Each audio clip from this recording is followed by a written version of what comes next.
लगातार राजीव नगर, नेपाली नगर, आखिर एक तो दुनिया का सबसे प्रदूषित शहर, एक तो दुनिया का सबसे ज्यादा बिना किसी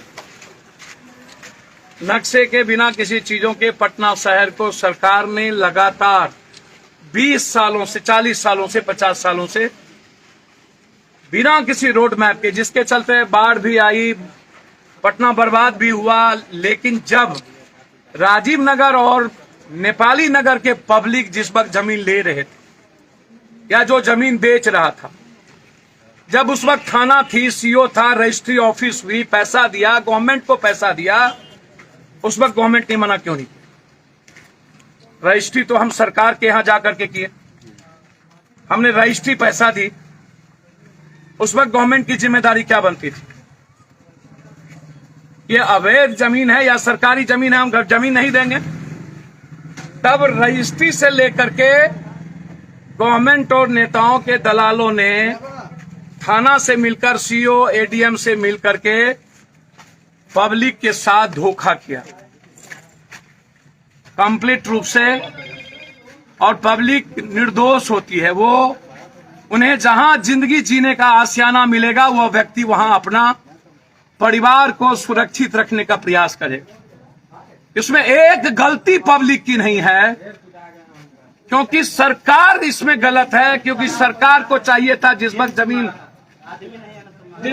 दे रहा था, उस वक्त सरकार इसे जमीन नहीं देती। लगातार हाई कोर्ट को भी सरकार से बात करनी चाहिए थी। पब्लिक ने अपना तिल तिल जिंदगी बना दिया, अब किसी के पास कुछ नहीं बचा, बस ये नेपाली नगर और राजीव नगर बचा हुआ है और कुछ नहीं। आखिर हम लोग करें क्या? मैं सिर्फ इतना कहना चाहता हूं, मैंने आज भी सीएम हाउस बात की, लगातार डिप्टी सीएम ने आश्वासन दिया। मैं बार बार कहता हूं, गवर्नमेंट कोलैप्स है, सिस्टम निरंकुश हो चुकी है।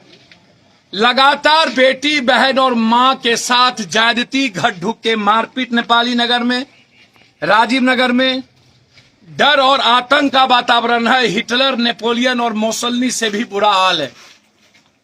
इतना बड़ा आतंक का माहौल डेमोक्रेसी में, सरकार जनता के द्वारा होती है, जनता के लिए होती है, सरकार प्रतिबद्ध है आम आदमी के लिए।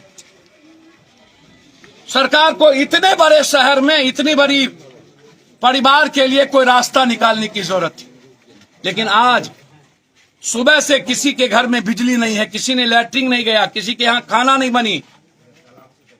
इससे बुरा हाल कुछ हो नहीं सकता।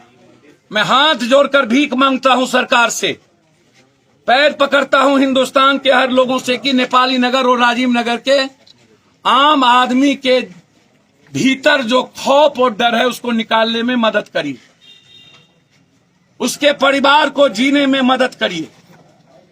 मैंने अभी डीएम से मैं बातचीत की, डीएम हमसे सीधा कहा कि सर आप रहिएगा तो वायलेंस हो जाएगा, सिटी एसपी को मार दिया है लोग, हम नहीं बख्शेंगे। और फिर महिलाओं के साथ झुक के बर्ताव गलत कर रहा था, तो मैंने रोका। मुझे लगता है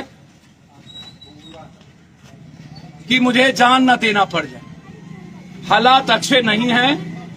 हम पटना प्रशासन से और नीतीश जी से आग्रह करेंगे, आयक और एमएलए, जब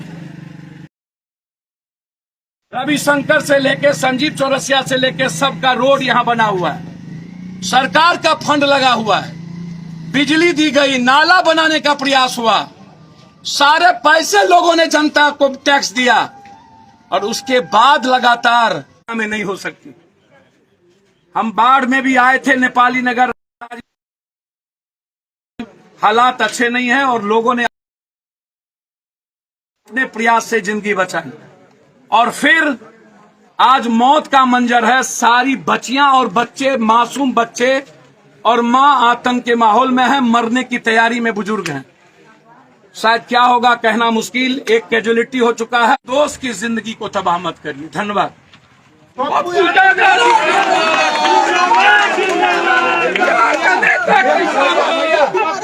क्या करें आप अभी बताइए। भैया मेरी बात सुनिए, आज इसको टालना होगा किसी के। कैसे? अब भैया मुआवजा भी तो नहीं मिला है। गरीबों का मसला कैसा हो? जैसा हो मेरी बात सुनिए, आज हम लोगों को निकाल दिया ना,